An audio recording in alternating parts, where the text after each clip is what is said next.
আসসালামু আলাইকুম ওয়া রাহমাতুল্লাহ। আমি ডক্টর রুম্মান শফি কাদরি। আমি একজন কৃষিবিদ। আমি কাজ করি বাংলাদেশের কৃষিজাত দ্রব্য নিয়ে। এই কৃষিজাত দ্রব্য আপনাদের কাছে পৌঁছে দিই এবং রপ্তানি করি। আমি এখন আছি বাংলাদেশের উত্তরে একটি জেলা, শেরপুরে। এই জেলাটাকে বলা হয় ধানের জেলা এবং চালের জেলা। এখানে একটা খুব প্রসিদ্ধ ধান আছে, তুলসীমালা ধান। এই ধান থেকে যে চাল হয় সেটা বেসিক্যালি পোলাও চাল।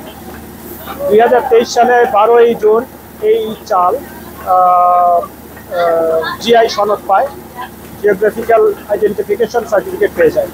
তো এই যে আপনারা দেখতেছেন, আমরা যে এই ধান থেকে চাল বের করতেছি, আমরা সরাসরি কৃষকের কাছ থেকে ধান সংগ্রহ করে থাকি এবং কৃষকের কাছ থেকে ধান সংগ্রহ করার পর আমাদের চাতালে এটা রোদ শুকানো হয় সম্পূর্ণ অর্গানিক উপায়। পরবর্তীতে আমরা এই হাস্কিং মিলে এটা ভাঙি। আমাদের এই মিলে কোনো প্রকার হোয়াইটানার নাই এবং কোনো প্রকার পলিশারও নাই, যার ফলে এই চালের গুণগত মান ভালো থাকে, চালের উপরে ব্রানটা ঠিক থাকে। এই চালের ব্রানের মধ্যে প্রায় 15টার উপরে মিনারেলস এবং ভিটামিনস থাকে।